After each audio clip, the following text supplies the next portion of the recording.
My name is Anna. I live in a quiet town called Maple Hill. I am 28 years old. My husband's name is Daniel, and he is 30. We have a baby girl. Her name is Emma, and she is 1 year old. She has soft hair and big eyes. When she laughs, it feels like sunshine. When Daniel and I got married 5 years ago, we did not have much. We lived in a small rented room in another family's house.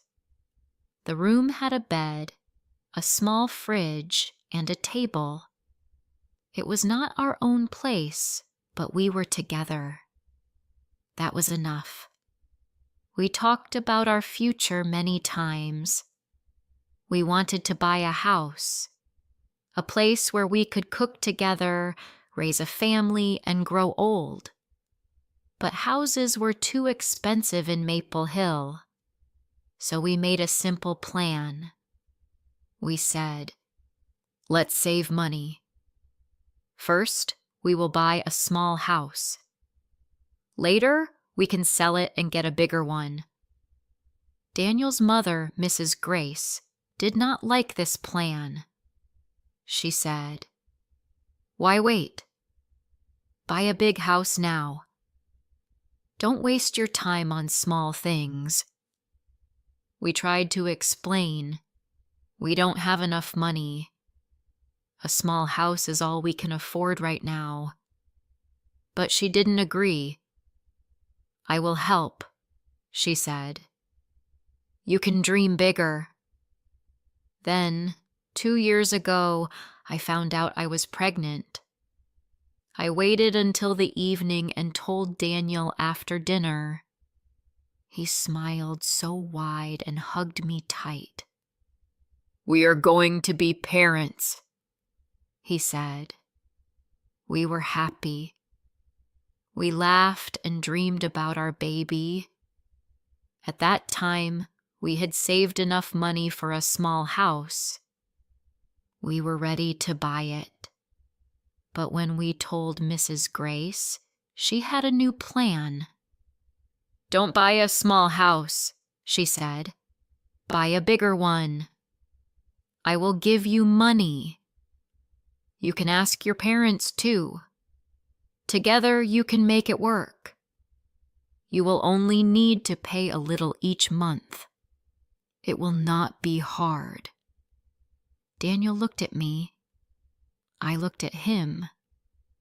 We were not sure. Mrs. Grace smiled and said, "Don't worry. When the baby comes, I will take care of her. You can go back to work.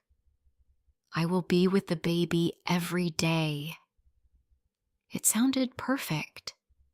I believed her. I was so thankful. "Thank you so much," I said. We bought a bigger house. It was lovely. It had 3 bedrooms, a little garden with 2 trees, and a warm kitchen with big windows. The baby's room was bright and quiet. I was 7 months pregnant when we moved in. Daniel painted the baby's room light green. He put stars on the wall. He worked hard every day. He wanted everything to be perfect. Then, one morning, I felt pain in my belly. We rushed to the hospital. That night, our baby girl Emma was born. She was small, but healthy. I cried when I held her. She was so tiny, so soft. I kissed her on the forehead and whispered, "I love you." I stayed home with Emma for 3 months. Every day was full of baby bottles, diapers, and lullabies. I didn't sleep much, but I was happy. Then, as she promised, Mrs. Grace came to help. She came every morning at 8 o'clock. I would kiss Emma, say goodbye, and leave for work. Daniel also worked. We both came home in the evening, tired but happy. Mrs. Grace said, "Emma slept today." Or, "She cried, but I gave her a walk and she calmed down." I thanked her every day. Daniel said, "We are lucky to have her." We paid the bank each month. It was a big payment, but we managed. Daniel and I worked. Mrs. Grace stayed with Emma. We thought we had found the perfect plan. But one morning, everything changed. It was a Monday. I had just packed my lunch and was putting on my coat. Mrs. Grace came in and sat on the sofa. She looked at me and said, "Anna, I need to talk to you." I sat down. "Yes?" She looked serious. "I can't take care of Emma anymore. I am tired." I didn't understand. "What do you mean?" she said. "I want to rest now. I want to live my own life. I have helped enough. I can't stay with Emma every day." My heart dropped. "But you promised," I said. "I did help," she replied. "But now I want to go out, meet my friends, and enjoy my time." I felt like crying. "Emma is just 1 year old. She's too young to go to daycare." She said, "I'm sorry, but I can't do this anymore." That night, Daniel and I sat in silence at the table. He said, "What do we do now?" I whispered, "I don't know." I stopped working the next day. I stayed home with Emma. She was happy to have me all day, but I was not happy. I loved my daughter, but I also felt trapped. I missed talking to people. I missed work. I missed myself. Daniel worked long hours. He left at 7 honka and came home at 8 hunquak p. Every evening we ate dinner, played with Emma, and went to bed. We were both tired. We didn't talk much. We just did what we had to do. I called Mrs. Grace one afternoon. "Can you help? Just 1 or 2 days a week?" I asked. She said, "No, I'm busy. I go to the park now. I take painting classes. I want to enjoy my life." I didn't say anything, but inside I felt hurt. Why did she promise if she was going to stop? Why did she make us believe we could handle this? I called my friend Mira. She had a baby boy. I told her everything. She said, "Anna, it is not easy, but you are strong. You will find a way." Her words helped me a little. She said, "Maybe ask Daniel's parents. Maybe they can help." I thought about it. Maybe that was the next step. Before I share the rest of my story, I want to ask you something. Where are you listening from? It gives me strength to know someone is hearing my words, someone who understands. Please tell me in the comments. I would really love to know. That weekend, Daniel and I went to visit his parents. They lived about 30 minutes away from us. Their house was small but cozy. They were always kind to me. We brought lunch with us, chicken sandwiches and apple pie.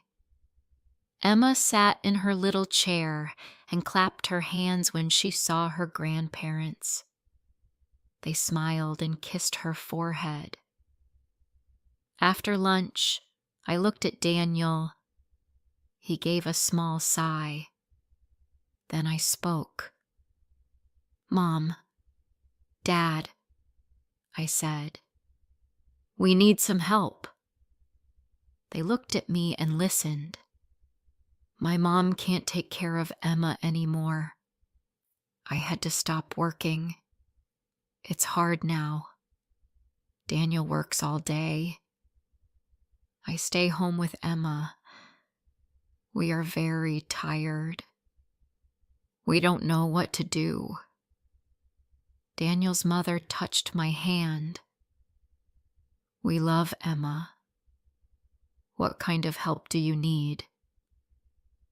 Even 1 or 2 days a week would help, I said, so I can rest a little, or maybe find a small job from home. They looked at each other. Then Daniel's father said, "We are old now. We get tired quickly, but we can come on weekends. We can take care of Emma for a few hours." I smiled. "Thank you. That would really help." Daniel smiled too. We felt a little lighter. A small bit of help felt like a big gift. The next few weeks were still hard. I took care of Emma every day. She cried when she was hungry. She laughed when I made funny faces. She pulled my hair when I tried to rest. I loved her so much, but I was always tired. Daniel left for work early and came home late. I missed him. We had little time to talk. Most nights we were too tired to say much. We ate, played with Emma, and fell asleep. One morning, I got an idea. I thought, maybe I can work from home. Just a few hours a day. Something small. When Emma took her afternoon nap, I opened the laptop. I looked online for part-time jobs.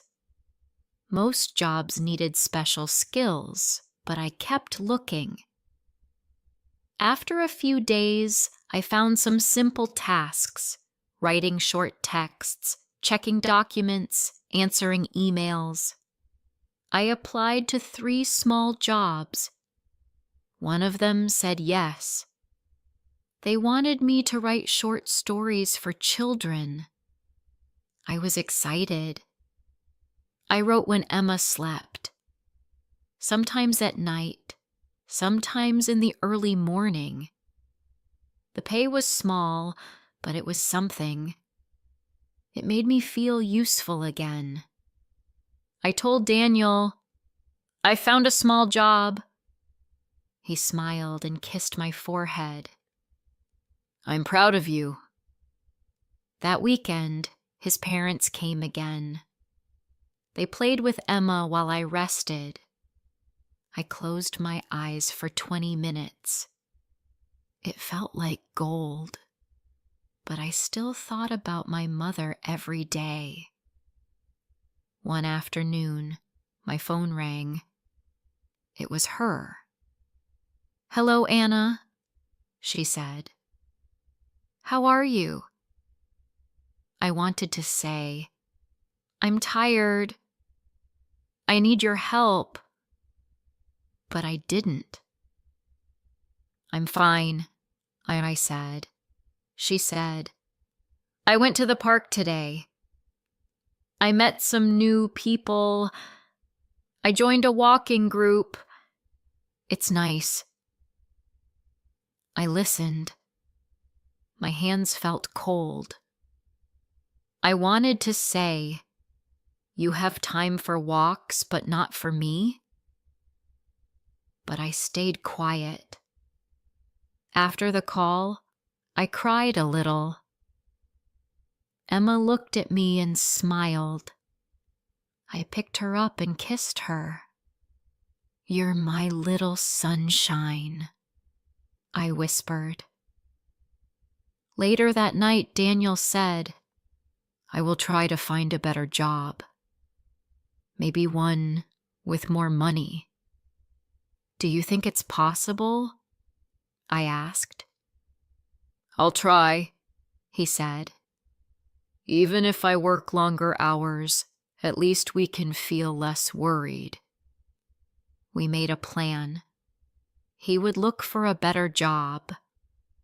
I would take care of Emma and keep writing part-time. His parents would help on weekends. It was not perfect, but it was better than nothing. Days passed. Then weeks. Emma started standing with support. She clapped when she saw cartoons. She said "Mama" for the first time. I cried. It was the happiest sound I ever heard. Daniel found a better job. The pay was more, but he had to leave earlier and come home later. I missed him more, but I understood. I worked late at night. I cleaned and cooked during the day. I played with Emma and sang songs to her. My back hurt sometimes. My eyes felt heavy, but I kept going. One sunny afternoon, the doorbell rang. It was my mom. She was wearing a new dress. Her hair looked different. "Hi, dear," she said. I was surprised. "Hi, Mom. Come in." She looked at Emma and smiled. "She's growing so fast." "Yes," I said. "She's walking now." "She looks happy," my mom said. I made tea and we sat at the table. Emma sat on the floor with her toys. My mom looked at me. "Anna, I know you were upset. I know I made things hard for you." I stayed quiet. She said, "I didn't think it would be so hard. I wanted to help, but I also wanted time for myself. I didn't know you would feel so alone." I looked down. "I understand, Mom, but it hurt. We trusted your promise." "I know," she said. "I made a mistake. I'm sorry." I felt tears in my eyes. "It was really hard," I whispered. "I can't come every day," she said. "But maybe I can help 1 or 2 days a week. You can rest or work, whatever you need." I felt a warm feeling in my chest. That would help so much. She reached out and held my hand. "I love you, Anna, and I love Emma too." I smiled. "I love you too, Mom." Emma looked up and laughed. We both looked at her and laughed with her. Maybe things were not perfect, but they were getting better. After that day, my mom started visiting us twice a week. On Tuesdays and Fridays, she came in the morning and stayed until the afternoon. She played with Emma, fed her lunch, and sang her songs. Sometimes she brought toys or soft clothes for Emma. My daughter loved her time with Grandma. Those 2 days felt like a gift to me. I used that time to write more for my small job. I also took short naps, cleaned the house, or sat in the garden with tea. For the first time in months, I felt a little free. One afternoon, while Emma was sleeping, I sat with my mom in the kitchen. She said, "You are doing a great job, Anna. I didn't understand it before. Taking care of a baby is very hard." I looked at her. "Yes, Mom. It's the hardest thing I've ever done." She smiled softly. "I was tired before, but maybe I didn't want to face the work again. Now I see how much you needed help." I felt a little sad and happy at the same time. "I'm just glad you're here now," I said. She reached across the table and squeezed my hand. "I'll try to be here when I can." Things were still not easy. Daniel's new job gave us more money, but we saw him less. He left the house when the sky was still dark and came back when Emma was almost asleep. Some nights he walked in with tired eyes and heavy steps. But when he saw Emma's little hands reaching up to him, he smiled every time. He picked her up, kissed her cheek, and said, "I missed you today, little star." We still didn't talk much at night. We were both too tired, but we started writing short notes to each other. I would leave one by the coffee machine. "I'm proud of you."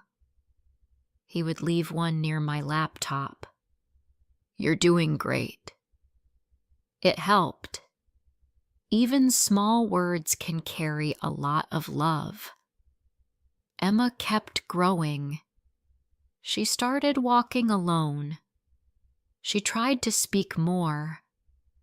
She said Dada, Mama, milk, and ball.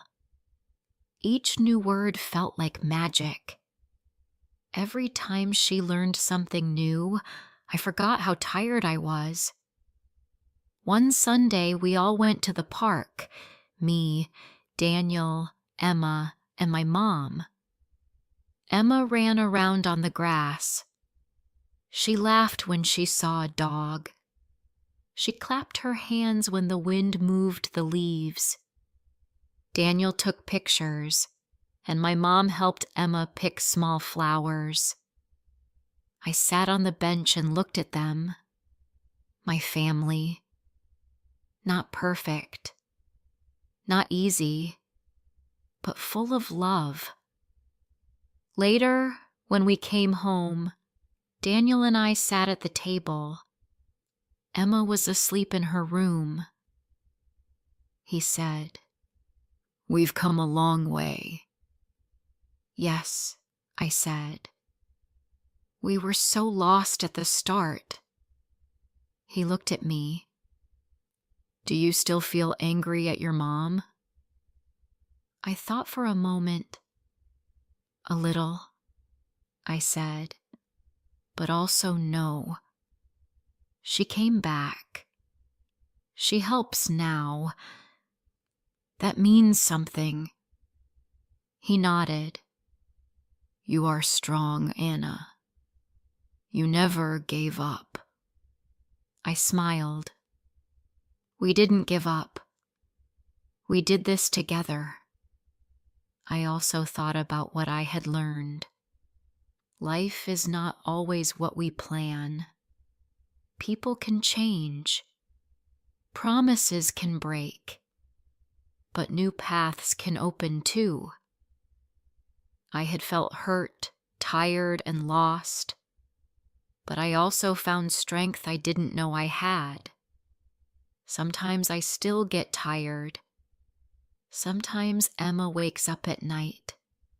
Sometimes I feel sad when I don't get time for myself. But then she smiles at me, and I feel like I can keep going. Now I wake up early and play music while making breakfast. Emma dances around with her little steps. I write small stories in the afternoon. My mom helps twice a week. On weekends, Daniel's parents come and take Emma to the park. Daniel works hard but comes home with little gifts for Emma. A book, a toy, a flower. He says, "She is our light." One evening, my mom stayed for dinner. After we ate, she sat with Emma and showed her a picture book. Daniel said to me, "You look happy tonight." I looked at him and said, "I am. I think we're doing okay." He smiled. "We're learning every day." I whispered, "Yes, and we are not alone anymore." Before going to sleep that night, I stood by Emma's bed and watched her sleep. Her small hands held her toy bunny. Her mouth was slightly open. I kissed her forehead and whispered, "You are my joy." Then I went to bed, closed my eyes, and felt peace. I had learned something important. Life is not always easy. People can change their minds. Plans can fall apart. But love can grow again. Families can heal. And strength comes when we keep trying, even on hard days. We were not a perfect family, but we were a real one. And that was enough. If this story touched your heart, don't forget to like, comment, and share. More emotional and inspiring stories are coming soon.